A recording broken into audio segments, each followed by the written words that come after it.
ধর্মের নামে যারা ব্যবসা করতেছে তাদের কথার উত্তর দিতে গেলে এই যে তারা হাজারে হাজারে জমা হয় সরোয়ার্দী উদ্যান। আমরা ধর্ম ব্যবসায়ী না, আমরা কিনা ধর্ম ব্যবসায়ী না। আমরা সব সময় আমাদের লেবাস একই থাকে, বাহিরেও থাকে এক, ভিতরেও থাকে এক, মাদ্রাসার ভিতরেও থাকে এক, যেই জায়গায় যায় আমাদের সব লেবাস এক থাকে, সব সময় আমাদের এই লেবাসেই থাকে।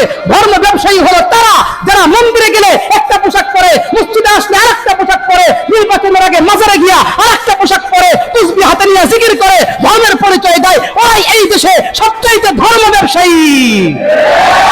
আমরা ধর্ম ব্যবসায়ী না।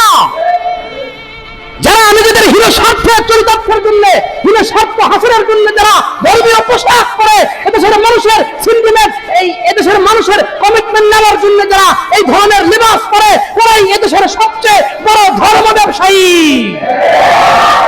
এদেশের আলেমরা ধর্ম ব্যবসায়ী নয়। কথা বলতে গেলে স্পষ্ট ভাষায় বলতে চাই, কথা বলতে চাইলে মুখের লাগাম টেনে ধরো ফজলুর রহমান। স্পষ্ট করে বলছি, এই ব্যক্তি, এই ধরনের কিছু ব্যক্তিরা বিএনপির মতো একটা দলকে কলুষিত করবে, একটা দলকে প্রশ্নবিদ্ধ করবে, একটা দলকে নষ্ট করবে। হেফাজতে ইসলামের পক্ষ থেকে বিবৃতি দেওয়া হয়েছে, এটাকে সরান।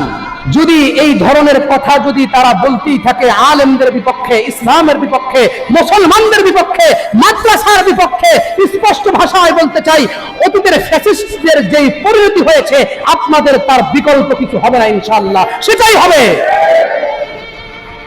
মুহতারাম হাজিরিন, চতুর্থ আর একটা কথা বলেছে, এই কথাটা অত্যন্ত জটিল। চতুর্থ আর একটা কথা যেটা বলেছেন সেটা হলো, উনি বলেছেন যে অধিকাংশ মাদ্রাসার ছাত্ররা তো